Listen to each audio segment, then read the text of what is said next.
Estimados estudiantes, en esta sesión trataremos el tópico de planificación del uso de la tierra como base para la conservación de los recursos naturales.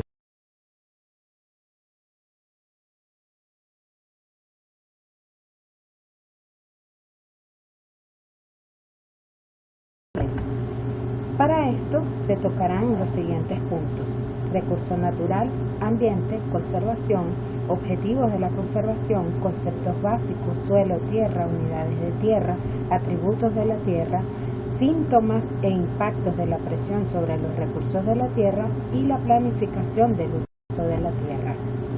Para comenzar, tenemos que el término recurso natural viene de la conjunción de dos vocablos: recurso, que hace referencia a un bien o medio de subsistencia, y natural, que hace alusión a algo perteneciente a o relativo a la naturaleza o conforme a la cualidad o propiedad de las cosas. Uniendo lo anterior, nuestra Ley Orgánica del Ambiente define a los recursos naturales como componentes del ecosistema susceptibles a ser aprovechados por el ser humano para satisfacer sus necesidades.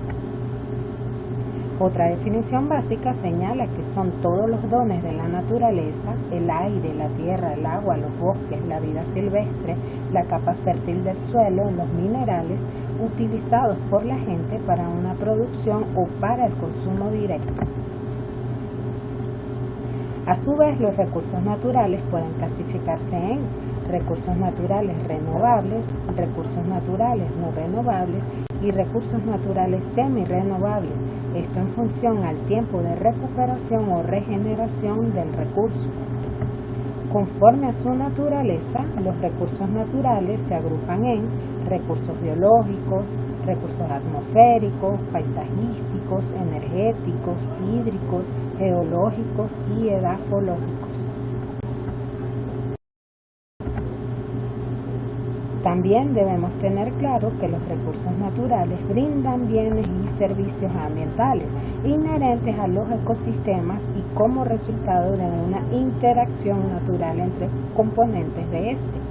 Respecto a los bienes ambientales, estos son directamente aprovechables para el uso y consumo, por ejemplo, agua, madera, productos forestales no maderables, entre otros. Y los servicios ambientales hacen referencia a las funciones ecosistémicas, por ejemplo, secuestro de carbono, polinización y dispersión de semillas, hábitat para la fauna, conservación de suelos, entre otros.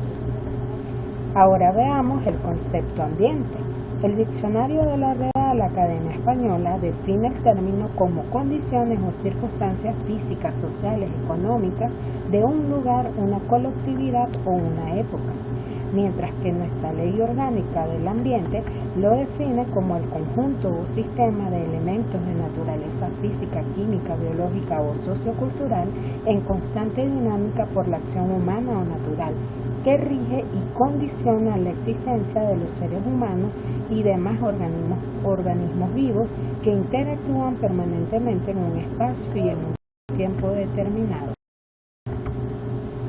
Este término puede definirse desde varios puntos de vista y de conformidad con los intereses particulares de acuerdo con las especialidades que lo emplean.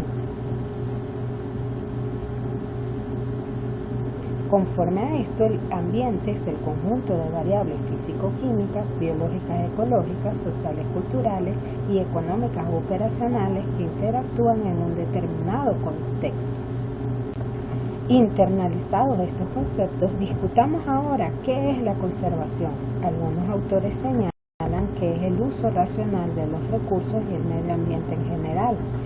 mientras que otros indican que conservar implica la protección, mejoramiento y uso de los recursos naturales y del ambiente, de acuerdo con los principios que aseguren los más altos beneficios económicos y sociales para la humanidad ahora y en el futuro. Conforme al paradigma del desarrollo sostenible, la conservación puede definirse como el manejo de los recursos naturales que busca elevar la capacidad de vida humana por medio de la administración antrópica de la biosfera, de modo que pueda producir los mayores beneficios sustentables para las generaciones actuales y a la vez mantener las posibilidades de uso para las generaciones futuras. En concordancia con lo anterior, la conservación persigue 4 objetivos fundamentales. Preservación, que permite la protección de áreas naturales en condiciones de pristinidad, por ejemplo, el decreto de un área bajo régimen de administración especial. Mantenimiento, que relaciona el aprovechamiento con el manejo racional del recurso natural, a objeto de garantizar su disponibilidad en el tiempo. Por ejemplo, la agricultura con el uso de prácticas de manejo y conservación de suelos y aguas. Mejoramiento, que implica el tratamiento de una limitante natural a objeto de mejorar la potencialidad del recurso como productor de bienes y servicios. Un ejemplo de esto, la incorporación de nutrientes al suelo con el uso de abonos verdes. Y por último, la restauración, relacionada con la corrección de la calidad ambiental de una variable a objeto de volver a utilizarla como un bien o servicio ambiental. Algunos ejemplos: la desalinización de suelo, los programas de repoblación forestal, el tratamiento de aguas residuales, entre otros. Para seguir avanzando debemos hablar de los conceptos suelo y tierra, a objeto de visualizar las diferencias entre ambos. Tal como lo establece el Departamento de Agricultura de los Estados Unidos, la palabra suelo, como muchas otras, tiene varios significados.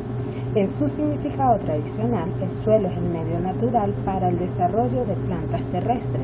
ya sea que tenga o no horizontes discernibles.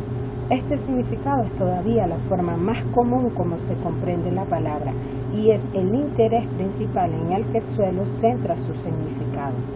Las personas consideran el suelo importante porque sostiene a las plantas que nos proporcionan comida, fibras y otras necesidades humanas, y porque filtra el agua y recicla desechos. El suelo cubre a la superficie terrestre de modo continuo, excepto en las áreas con afloramientos rocosos, de congelamiento perpetuo o de aguas profundas. En este sentido, el suelo tiene un espesor que está determinado por la profundidad de enraizamiento de las plantas. Como se aprecia, el concepto del recurso suelo es variable y depende de la ciencia con la cual el mismo se esté estudiando. No obstante, existe el concepto universal aceptado por la Sociedad Americana de la Ciencia del Suelo, que dice: el suelo es un material mineral no consolidado sobre la superficie de la tierra, que sirve como medio natural para el crecimiento de las plantas y que ha estado sujeto e influenciado por factores genéticos y del medio ambiente que son el material parental, el clima, organismos y topografía, actuando dentro de un periodo de tiempo y originando un producto, suelo, que difiere del material del cual se deriva en muchas propiedades y características físicas, químicas, biológicas y morfológicas.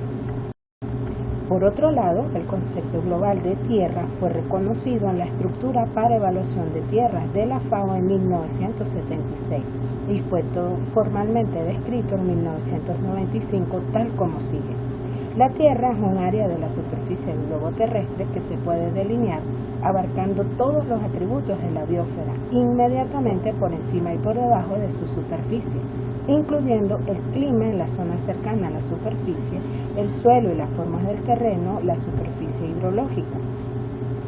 las capas sedimentarias cercanas a la superficie y las reservas de agua subterráneas asociadas a las mismas, las poblaciones de flora y fauna, las formas de colonización de la población humana y los resultados físicos de la actividad humana anterior y actual.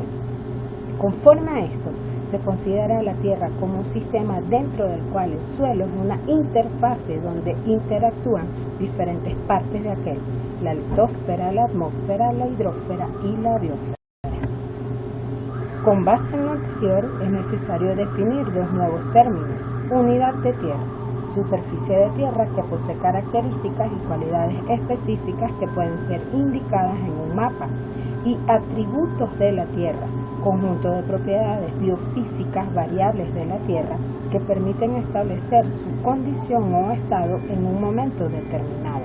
A su vez, estas propiedades vienen determinadas por características y cualidades, entendiéndose por características de la Tierra los atributos simples de la Tierra que generalmente pueden cuantificarse o estimarse directamente y con relativa facilidad. Por ejemplo, pendiente del terreno, profundidad del suelo, precipitación media anual, entre otros. mientras que las cualidades hacen referencia a atributos complejos de la Tierra, producto de la interacción entre varias características. Normalmente no pueden medirse como tal, sino a través de las características cuantificables que la determinan. Por ejemplo, fertilidad del suelo, drenabilidad de las tierras, facilidad de laboreo, entre otros.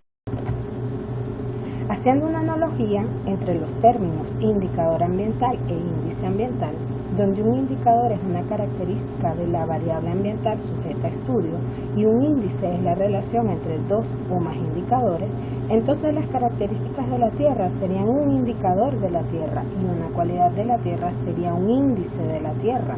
Es por ello que, por ejemplo, la cualidad fertilidad del suelo depende de las características pH, capacidad de intercambio catiónico, porcentaje de saturación de bases, contenido de materia orgánica, contenido de nutrientes y hasta de la conductividad eléctrica. En la actualidad, los síntomas de presión sobre los recursos de la Tierra son producto del manejo irracional, ineficiente e insostenible de los mismos por parte del hombre, que conlleva a la degradación de los recursos naturales y la aparición de conflictos socioambientales que trascienden en problemas ambientales a escala mundial. Considerando los diferentes usos del suelo y la tierra, las distintas acciones con potencial de generar impacto sobre suelo y tierra podrían resumirse como sigue: por nuevas ocupaciones, por desplazamiento de la población, por sobreexplotación de recursos o por emisión de contaminantes. Actividades como uso del suelo en planes urbanísticos, parcelamientos, establecimientos de embalse, explotaciones mineras, pastoreo con excesiva carga de ganado, vertidos incontrolados de contaminantes, son algunas de las actividades comunes del hombre que son capaces de degradar los recursos de la tierra. En tierras secas, por ejemplo, la ocupación del territorio, la sobreexplotación y la contaminación son actividades capaces de causar efectos como degradación del suelo por erosión hídrica y eólica, salinización y solidificación de suelos, pérdida de la estructura del suelo, encostamiento de los suelos, compactación, pérdida de materia orgánica y disminución de la capacidad de regeneración natural del recurso. Asimismo, en tierras planas, la ocupación, sobreexplotación, contaminación y modificación del régimen hídrico son capaces de ocasionar la pérdida irreversible del recurso suelo como cuerpo natural, degradación física del suelo, cambios en la estructura por consolidación, sellado, encostamiento, cambios en el régimen de humedad, incrementos en los riesgos de contaminación de suelos y aguas, acidificación, salinización, solidificación y también pérdida en la materia orgánica. Mientras que en tierras montañosas y húmedas, las condiciones naturales y la implantación de sistemas agrícolas y pecuarios conllevan a la expansión de la frontera agrícola, que ha generado un número significativo de procesos de degradación de suelos que repercuten tanto en la cantidad como en la calidad de las aguas, comprometiendo el recurso para sus usuarios aguas abajo. Conforme a lo anterior, la tendencia mundial arropa la concepción de un proceso de planificación del desarrollo con integración ambiental.